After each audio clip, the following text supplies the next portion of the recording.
Rapunzel. There was once a man and a woman who had long in vain wished for a child. At length the woman hoped that God was about to grant her desire. These people had a little window at the back of the house from which a splendid garden could be seen.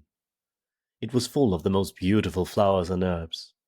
It was, however, surrounded by a high wall, and no one dared to go into it because it belonged to a witch, who had great power and was dreaded by all the world.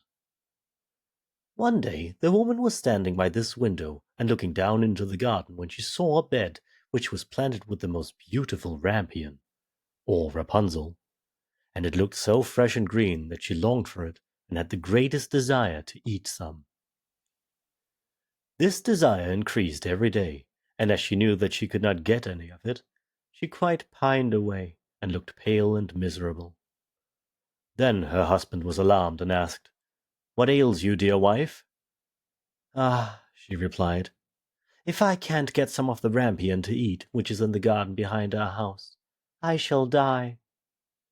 The man who loved her thought, "Sooner than let your wife die, bring her some of the rampion yourself, let it cost you what it will." In the twilight of evening he clambered over the wall into the garden of the witch, hastily clutched a handful of rampion, and took it to his wife. She at once made herself a salad of it, and ate it with much relish. She, however, liked it so much, so very much, that the next day she longed for it 3 times as much as before. If he was to have any rest, her husband must once more descend into the garden. In the gloom of evening, therefore, he let himself down again, but when he had clambered down the wall he was terribly afraid, for he saw the witch standing before him. "How dare you," she said with an angry look, "descend into my garden and steal my rampion like a thief? You shall suffer for it."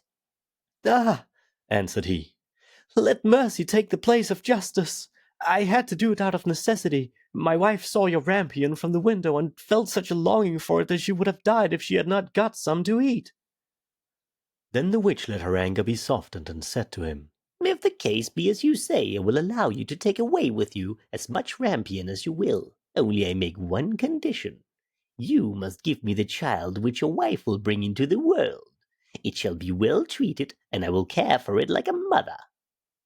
The man in his terror consented to everything, and when the woman at last had a little daughter, the wife appeared at once, gave the child the name of Rapunzel, and took it away with her. Rapunzel grew into the most beautiful child beneath the sun. When she was 12 years old, the witch shut her into a tower which lay in a forest, and had neither stairs nor door. But quite at the top was a little window. When the witch wanted to go in, she placed herself beneath this and cried, "Rapunzel, Rapunzel, let down thy hair." Rapunzel had magnificent long hair, fine as spun gold, and when she heard the voice of the witch, she unfastened her braided tresses and wound them round one of the hooks of the window above. And then the hair fell 20 ells down, and the witch climbed up by it. After a year or two, it came to pass that the king's son rode through the forest and went by the tower. Then he heard a song which was so charming that he stood still and listened. This was Rapunzel, who in her solitude passed her time in letting her sweet voice resound. The king's son wanted to climb up to her and looked for the door of the tower, but none was to be found. He rode home, but the singing had so deeply touched his heart that every day he went out into the forest and listened to it. Once when he was thus standing behind a tree, he saw that a witch came there, and he heard how she cried, "Rapunzel, Rapunzel, let down thy hair." Then Rapunzel let down the braids of her hair, and the witch climbed up to her. "If that is the ladder by which one mounts, I will for once try my fortune," said he. The next day, when it began to grow dark, he went to the tower and cried, "Rapunzel, Rapunzel, let down thy hair." Immediately the hair fell down, and the king's son climbed up. At first Rapunzel was terribly frightened when a man, such as her eyes had never yet beheld, came to her. But the king's son began to talk to her quite like a friend, and told her that his heart had been so stirred that it had let him have no rest, so he had been forced to see her. Then Rapunzel lost her fear, and when he asked her if she would take him for a husband, and she saw that he was young and handsome, she thought, "He will love me more than old Dame Gothel does," and she said yes, and laid her hand in his. She said also, "I will willingly go away with you, but I do not know how to get down.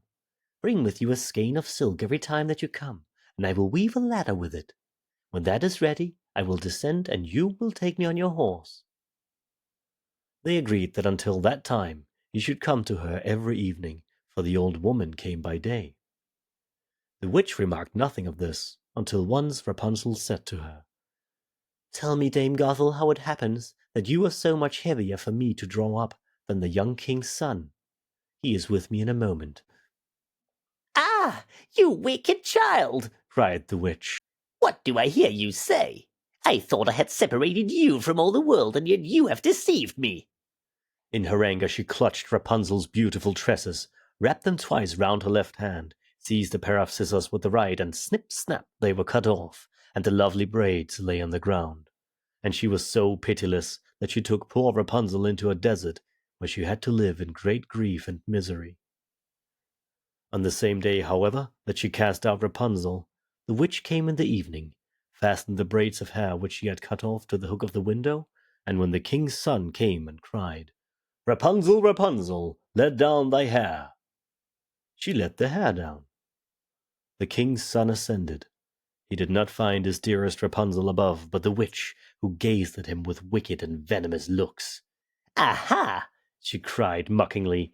"You would fetch your dearest, but the beautiful bird sits no longer singing in the nest. The cat has got it, and it will scratch out your eyes as well. Rapunzel is lost to you. You will never see her more." The king's son was beside himself with grief, and in his despair he leapt down from the tower. He escaped with his life, but the thorns into which he fell pierced his eyes. Then he wandered quite blind about the forest, ate nothing but roots and berries, and did nothing but lament and weep over the loss of his dearest wife. Thus he roamed about in misery for some years, and at length came to the desert where Rapunzel lived in wretchedness. He heard a voice, and it seemed so familiar to him that he went toward it. When he approached, Rapunzel knew him and fell on his neck and wept. Two of her tears wetted his eyes, and they grew clear again, and he could see with them as before. He led her to his kingdom, where he was joyfully received, and they lived for a long time, happy and contented.